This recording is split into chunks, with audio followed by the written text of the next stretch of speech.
Реков дека во текот на цела година не пратија малири, навистина не пратија малири во поглед на здравјето и во тој однос не успеавме да стигнеме да го реализираме она што беше како зацртана програма. Ретко кога се случило да не ја реализираме програмата, меѓутоа точно и од здравствени причини последниот проект Демократија кој што беше најавен за крајот на оваа година го одложивме, односно бевме принудени да го одложиме поради болест на еден од актерите кој ше во главната улога, да се префали за наредната календарска 2019, односно најверојатно дека ќе биде точно на одбележување на денот на 69 годишнината од театарот, односно 18 февруари следната година. Јас ќе искористам ова пресконференција, бидејќи се надевам дека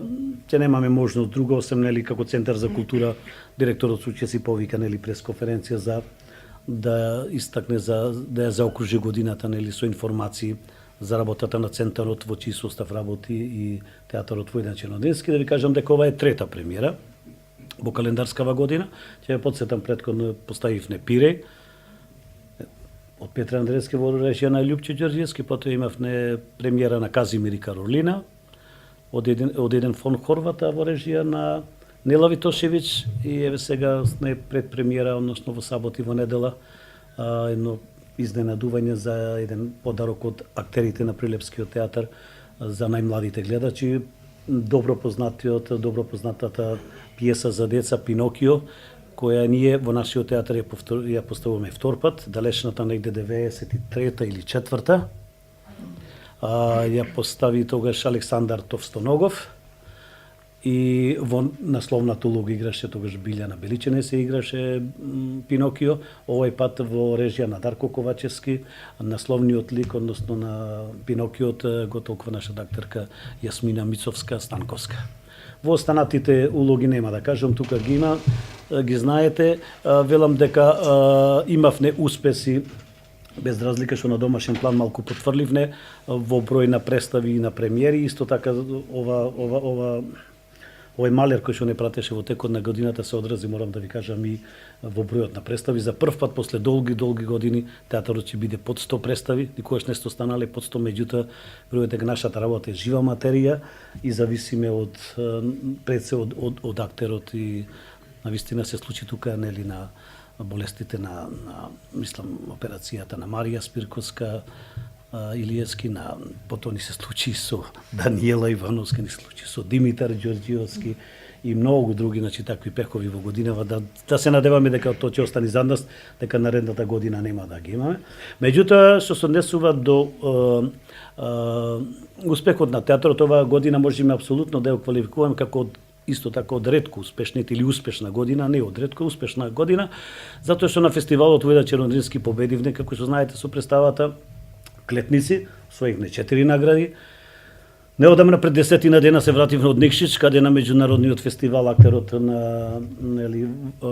фестивал на актерот во Никшич, меѓународен фестивал на кој што учествуваат без малку сите поранешни југословенски републики. Од 5 награди кои што ги доделува фестивалот, освоивме 3 награди, така да ги зедовме, така да се рече сите награди, и на тој план може да се каже дека сме успешни. Претходно исто имавме едно меѓународно гостување во Враца, исто на еден камерен фестивал со представата Обзрни се во гнев, каде исто така освоивме награда. И секако дека најзнајчени се овие 3 награди кои што ги освоивме во Никшич и победничката представа, односно она што освоивме на фестивалот Чернодрински, каде морам да кажам дека во последните 10 години, театарот Војдан Чернодрински победува 4 пати, што не се случила во историјата не само на Прилепскиот театар, него на многу пореномирани и поголеми театри. Апсолутно сме задоволни од она што го работи нашите актери, нашиот ансамбл. Меѓутоа, од друга страна, навистина немаме никаков фидбек, никакво, како да ви кажам, не сакаме некако признание, меѓутоа немаме никаков статус. Знаете дека и статусот го изгубивме како правно лице. Театарот веќе 14 години, од 2004 не е самостоен правен субјект. Работи во склоп на Центар за култура, да не речем како, сега да не вулгар драмска секција, да ви благодарам, тоа сакав да кажам, ви благодарам. Меѓутоа тоа е тоа што вика при сила нема правдина. Да се надеваме дека ќе се има разбирање во понатамешниот период кој што следува и дека театарот мора да го врати статусот. Ние стално велиме го изгубивме името, не станува збор за губење на името Чернодрисе, него станува збор за статус на театар. Ние како правен субјект не сме веќе долги години функционираме, ние точно на нашите плакати и сегде си пишуваме дека театар Војдар Чернодрински, тоа е нормално, тоа е политика и ние не се откажуваме од таа работа. Меѓутоа, од друга страна не финансира Министерството за култура, не стави во еден кош со театрите од Струмица, Штип, Велес, Куманово, Охрид, сега веќе има и други театри, знаете, Гостивар, па да не зборувам, веќе 17 театри се направија во Македонија, а ние работиме во некакви центри. Сме во овој момент слободно, мислам вака, без дрскост, без нешто да преудицирам, сме во ајде да не речам најдобра, ама најдобар театар, сигурно како ансамбл, како продукција на представи, како успеси кои што ги имаме. Значи, се носим неравноправно со големите театри, дури и подобри, со МНТ, со драмски, со Битол, кои што бројат по 60 актери. Ние со екипа од 18 актери успеваме да вадиме по 4 премиери, некогаш и 5, да играме 120 представи, да постигнуваме успеси како на домашен, така на меѓународен план. Меѓутоа, велам, сето тоа е за џаби и не знам до кога ќе бидат нервите на овие дечки што се околу мене и на останатите колеги кои што не се присутни, не се во оваа представа ангажирани и не знам до кога ќе бидат нашите нерви со ваков третман од страна на Министерството за култура или државата, не знам како да речам, да продолжиме со ваков ентузијазам да работиме. Значи не станува збор за плата и тие работи, станува збор за однос и третман кон нашата институција. Меѓутоа, да не ја претвориме пресконференцијава во некакво жалење, велам, сепак гледам некакви светли моменти и мислам дека ќе дојдат подобри времена, така ги лажам моите помлади колеги да ми веруваат, бидејќи јас сум од еден од повозрастните, овде највозрастен и најдолго во театар и нонстоп ги убедувам дека ќе биде да издржат во таа борба, меѓутоа на крајот најверојатно ќе морам да им се извинам дека цело време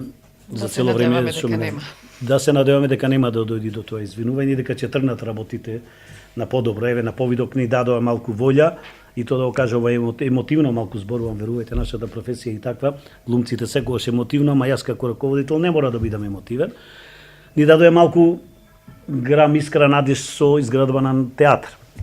Да се надеваме дека моите млади колеги за 4-5 години ќе успеат да се вселат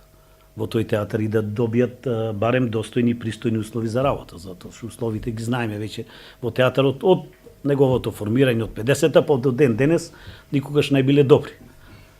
И ете тоа е една искрена надеж која што ни дава да продолжиме, да веруваме, да работиме дека ќе дојдат подобри денови.